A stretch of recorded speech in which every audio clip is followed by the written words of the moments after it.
Olá, meus alunos, bem-vindos à segunda aula. E já que eu estou aqui, para parabenizá-los, eu quero pedir a vocês o que vocês acharam, o que vocês estão achando até aqui, críticas, deem notas, ótima, boa ou regular.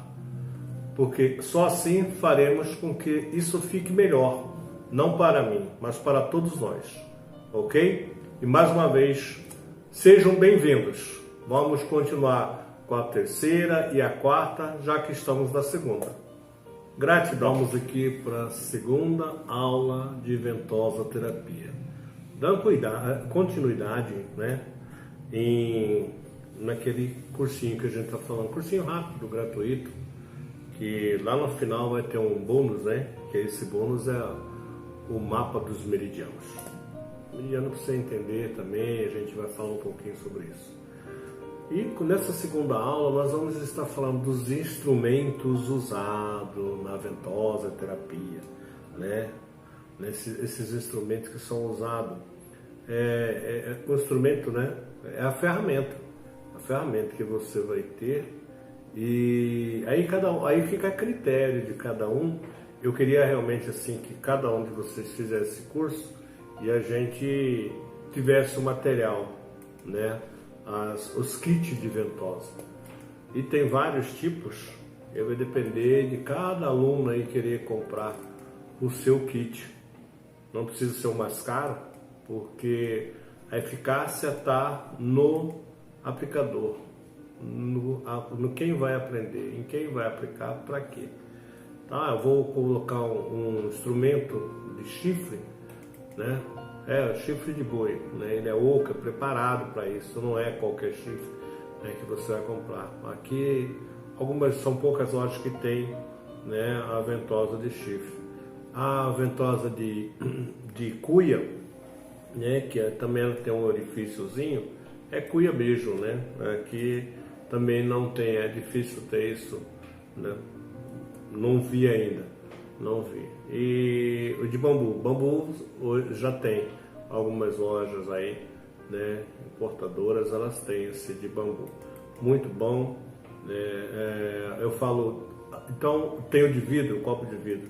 De vidro já é uma coisa mais, se você vai trabalhar com água, se você vai trabalhar às vezes com creme para fazer uma ventosa corrida, uma ventosa fixa, e às vezes pode cair e quebrar, porque ele não é aquele vidro que quebra que nem os pratos, que vira farelinha, não, é perigoso. Mas, vai a critério de cada um de vocês que vão aqui estar aprendendo. E hoje temos também os copos de plásticos, As pessoas falam copos de plástico, tem os copos de acrílicos, até são melhor, porque ele pode cair, ele não racha, eles são bem resistentes, E também, como eu disse, qualquer um deles tem um efeito excelente.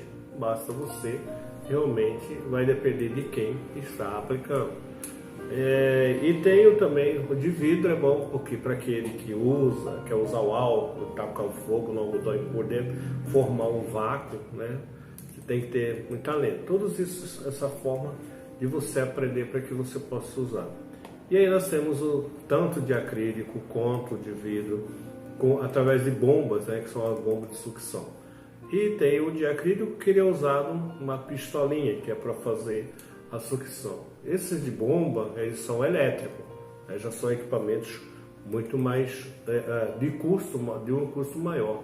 E para quem vai começar, para quem vai iniciar, não há necessidade de você ter um equipamento tão moderno, de um custo alto.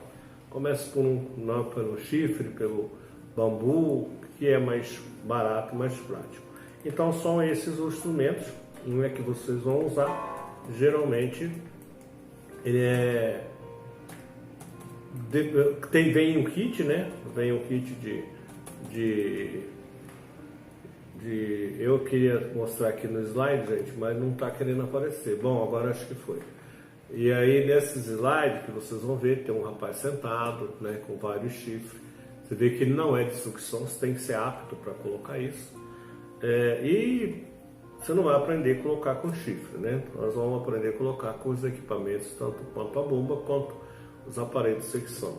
Só para você entender como é feito o bambu, né? Para você ver como que é a cuia, que em muitos lugares aí algumas pessoas chamam isso como uma moringa, né? Uma cabaça, na região do Nordeste, por exemplo. Então as pessoas têm esse conhecimento, esses são os instrumentos. E aí nós vamos falar dos princípios terapêuticos, né, da ventosa. Quais são os princípios terapêuticos dela?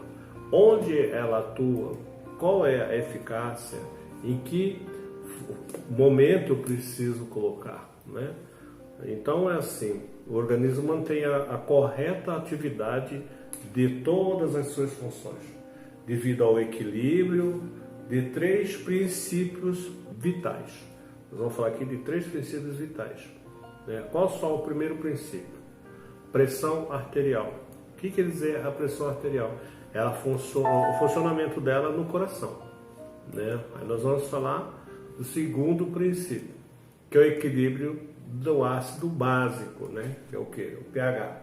Para você entender lá na frente o que realmente tem a ver a pressão arterial sistêmica, né? Que é a função do coração, para você entender o que é o equilíbrio do ácido básico, que é o pH. pH que nós estamos falando, né, gente? Às vezes tem pessoas que aqui nós estamos falando para leigos, né? E para aqueles que estudam, né, da área da saúde.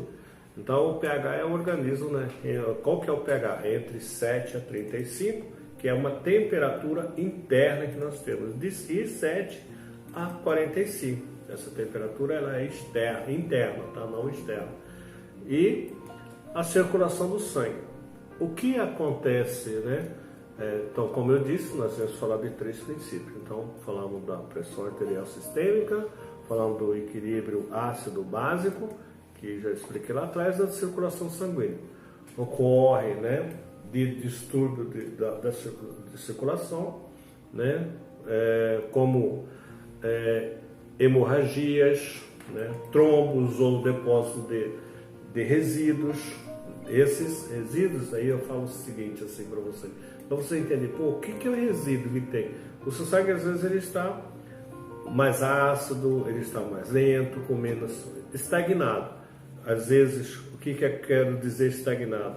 O sangue estagnado, ele está de repente mais lento. Quando ele está mais lento, quando você pega, vai ter algumas varizes, microvasos, né, alguns trombos, né? Então esses são um sangue mais pesados, com maior deficiência de oxigenação, né? Então o que é? E aí nós vamos estar com essa sua patogenicidade, que isso às vezes vai gerar algum tipo de doença. Então você conheceu aonde você aplica, né, os princípios terapêuticos da ventosa terapia. E aí que nós vamos falar o que ela combate, né? Combate a tosse, trata a intoxicação por substâncias químicas. Substâncias químicas pode ser não só quem fuma, não só quem o álcool, os corticoides, remédios.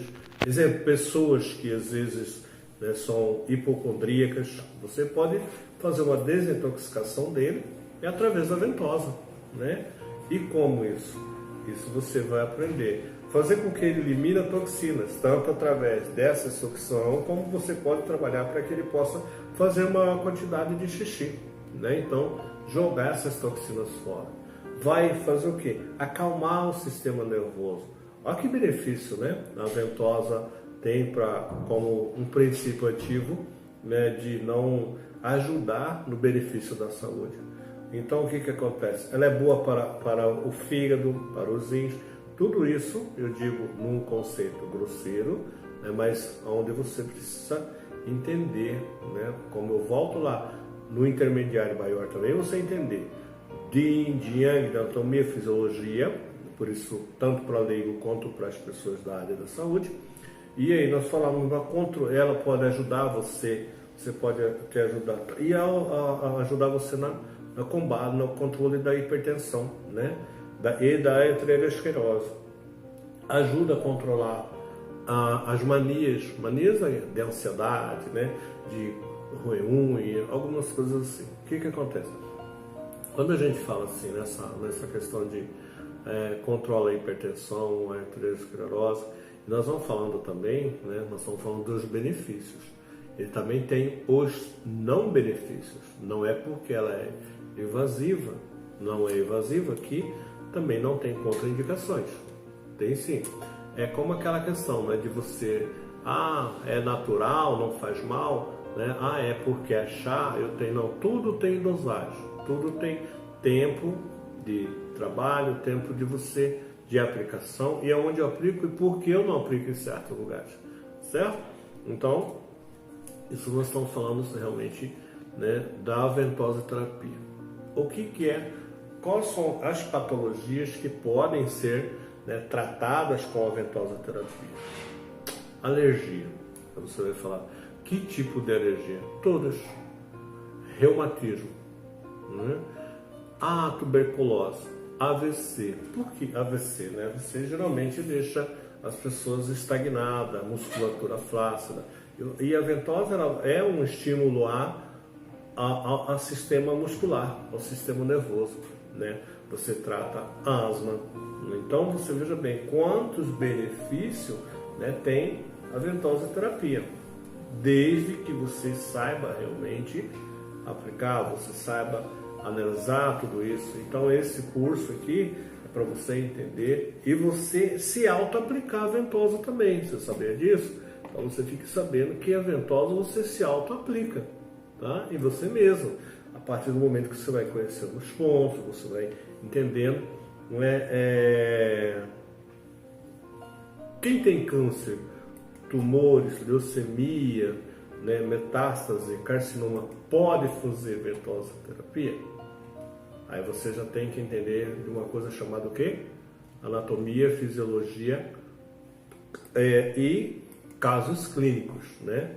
Sim, pode, mas você precisa conhecer. Até você não conhecer isso, você não pode aplicar para esse tipo de pessoas, certo? Mas paralisia facial, nossa, maravilhoso, já que ele serve para estimular o colágeno de rugas, né? Então ela serve para paralisia facial. Nervosismo, insônia, como eu digo para você, se você se auto-aplica para que você possa ter um sono reparador, um sono de repouso, você vai entender, você se auto-aplicando, você vai entender o que é o benefício para você, você vai fazer melhor para os pacientes, ou para os seus clientes, ou para aqueles que você procurar, para aquele que você for treinar. Benefício tem, mas só tem um resultado quando você é um aluno aplicado, é um profissional aplicado. E como que é um profissional aplicado? Estudo, mais estudos, pesquisa, mais pesquisa e treinos, certo? Então, continuando aqui, aonde ela pode ser, né, as patologias que a ventosa pode ser tratada. Então, nós temos torções musculares, né, dor de artrites, né, dores abdominais, que às vezes pode ser cólica por excesso de gás, intestinos, com constipação. Então, essas dores elas podem ser de outras formas, mas são dores abdominais que a gente fala. Dor de estômago, né, disepsia, resfriado, são, né, entupimento das vias nasais. Você pode trabalhar a ventosa, que ela tem vários tipos de copinhos, né, para que esses instrumentos, cefaleias, né? Então você veja bem, são algumas patologias que a gente está dizendo para vocês aqui que é corriqueiro do dia a dia, né? Se você parar para analisar, olhar, você vai ver, quem tem cefaleia? Na minha casa tem alguém que tem cefaleia. Eu tenho, eu posso me auto-aplicar. Nossa, eu tenho sobrinho com asma. Eu tenho alguém que, né, vive resfriado, né? Eu tenho alguém que tem hipertensão arterial. Poxa vida, eu tenho alguém que tem tosse. Só que cada uma dessas coisas você precisa também saber a região de aplicação para isso, né? Eu tenho dismenorreia. Quem sabe o que é dismenorreia? Por isso a gente diz, né? Patologia. Então isso também se chama, você conhece no intermediário, no avançado, esses são casos clínicos. Menopausa, isso tanto mulher quanto homem sabe. Ah, mas vai ajudar como na menopausa, né? E ajudar na infertilidade? Sim, com certeza.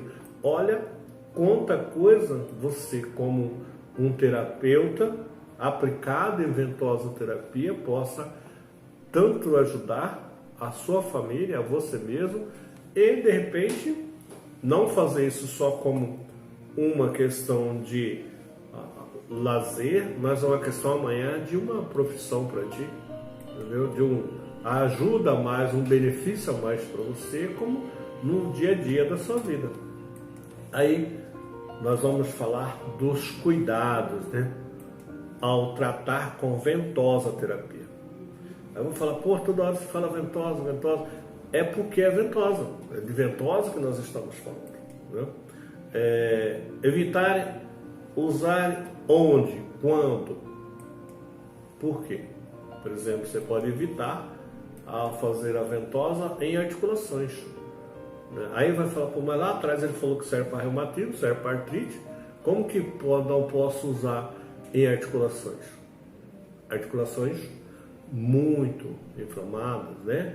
Pele muito fina. Quem tem uma pele muito fina? Poxa vida, eu nunca vi falar de pele muito fina assim. As pessoas, às vezes idosas, ela tem uma pele ressecada, né? Então, às vezes você vai fazer, é perigoso, né? Tanto você fazer ela fixa, quanto ela é de movimento, quanto ela é deslizante, entendeu? Ela é perigoso, tá? Áreas com pele flácidas, né? Evitar. Não quer dizer que você não pode fazer. Você tem que saber como você usar essa forma. Pô, mas pele flácida? Tá, é porque eu estou velho, de idade, eu perdi colágeno. Não, às vezes as pessoas emagrecem muito rápido e isso fica um pouco a pele muito sem elasticidade. E quando você pode fazer ventosa para isso melhorar? Pode. Você pode fazer isso para que isso possa realmente melhorar, sem você ajudar nos seus exercícios físicos, mas você vai estimulando, ajudando realmente, porque a ventosa você aprende também algumas formas de você ter uma boa alimentação para que você possa também orientar o seu cliente, ou seu parente, ou sua família, né? As áreas onde os músculos é fino ou a pele não é plana. Plana, como que eu digo? Às vezes as pessoas têm nódulos musculares, aí você tem que analisar essa região muscular, essa direção desses músculos como que estão, né? Por causa de quê? Por causa de ângulos, né? A musculatura torce, ela caminha, né? Então, e depressões ósseas, às vezes, né? Muito, tá flácida, a musculatura vira, aí você fica só aquela região óssea. Então ali não vai ter como você aplicar, por exemplo, a frente da sua tíbia não tem como você fazer a ventosa, porque ali não tem musculatura, né? A dificuldade para manter o vácuo nessas regiões são mais difíceis, não vai conseguir, porque você não tem como puxar, né? Em pacientes obesos e com flacidez, tem que você ter realmente a habilidade de fazer, né? Então nós estamos dizendo aqui, essa é a região dos cuidados com a ventosa em algumas situações. Você não estou dizendo que não deve fazer, você tem que evitar. Para que você aplique, você tem que ter realmente, né, esse conhecimento mais profundo, ser muito mais científico na questão, certo? Esticar a pele para deslizar a ventosa? Você não pode. Tem pessoas que pegam, coloca a ventosa e estica a pele. Não, você vai machucar, né? Vai fazer essa ventosa, no caso uma ventosa deslizante, você não precisa. A ventosa você vai aprender a dosagem de colocação, se você dá uma bombada, 2, 3, 4 bombadas, é fixa. Se eu preciso fazer ela onde mais, eu vou fazer com que ela deslize com maior facilidade. Tá? Trabalhar com pequenas áreas por vez. O que é? Eu falo sempre assim, você faz um quadrado, né? Pega a musculatura peitoral, eu vou colocar 3, 2, então faça um quadrado. Sempre que você vai fazer, você faz um quadrado, né? E divide. tá? Pronto. Vou colocar duas aqui, colocar uma. Quanto tempo? Deixa 1 minuto, 2 minutos aqui, 3. Gente, né? E dessa vez, né? São pequenas áreas realmente que você que vai decidir como fazer. Acabamos de falar dos cuidados, né? Onde devemos evitar, como devemos e quando devemos. E aqui nós vamos falar das reações, né? Como eu estava falando lá do tempo de sucção, né? Do tempo da sucção, do tempo de deslizante, não deslizante, entendeu? Então, e como você vê a reação da pele, né? Nós temos esse quadrinho, né? Que após a ventosa, nós falamos, né, de pigmentação. Vamos falar de pigmentação, pessoal, após a aplicação da ventosa. Cada região ela vai ter, né, vai ficar uma marca. Ela pode ficar, essa pigmentação, ela pode ficar manchas arroxeadas, e isso você tem que analisar bem, né, por isso que cuidar bem após a aplicação. Essas manchas arroxeadas podem ser o quê? Pode querer dizer para você que é uma doença crônica no interior de algum órgão? Observa bem isso, tá? Manchas avermelhadas. O que quer dizer? Pode ser doenças simples, mas agudas. Tá? Manchas com, dizer assim, manchas bem claras, né? Ou a gente diz assim, esbranquiçada. Ela pode ser um pouco esbranquiçada. O que pode ser isso? Uma deficiência de Chue. Eu quis falar isso só para dar uma brincadeira, mas Chue quer dizer deficiência de circulação. Então ela vai estar muito clara ou geralmente esbranquiçada. Isso quer dizer deficiência de circulação. É fácil que às vezes você olha na sua pele, mesmo sem você vai ver ela está meio acinzentada, né? Está meio ressecada. Então, isso são alguns tipos de reações da pele. Por isso nós temos que observar bem, é onde eu digo, quando estamos aptos, quando nós temos que fazer aquelas questões, porque aí já vem para diagnóstico, né? E o diagnóstico temos que ter um olho de águia, olho de observação. Quando a gente diz, né, que surgem bolhas, temos que analisar. Pode ser por excesso de sucção, certo? Por isso temos que saber tempo, né, local, quantidade de bombar, fazer essa sucção. Deu para entender? Então, as bolhas ela pode ser por excesso de sucção, ou pode dizer para nós que está havendo uma doença crônica grave, certo? Então, gente, por isso digo sempre para as pessoas, digo sempre para os meus alunos, e essas explicações também às vezes eu digo para os meus pacientes, né? Por isso temos que ter percepção e observação. Eu coloquei aqui para ficar 3 minutos. Aqui fica 5, aqui fica 8. Passou, vai formar. Aí tem que analisar. É uma doença crônica, grave ou eu deixei tempo demais? Entendeu? Então sempre essas observações, eu sempre digo, por isso temos que ter, né, essa observação muito minuciosa. Certo? Pessoal, segunda aula terminando. Eu espero que seja de um grande efeito para vocês, de um grande conhecimento. É curto, né? Mas de um conhecimento. E que vocês, tá, tenham a terceira e a quarta aula. Feita com muito amor, com muito carinho. Vejam lá, vibrem. E estamos para o curso também avançado, né? Que vai vir aí após o terceiro e a quarta aula. E também será com muita aplicação, com muito amor, com muito carinho e dedicação a vocês. Vamos lá para a terceira e a quarta? É isso aí.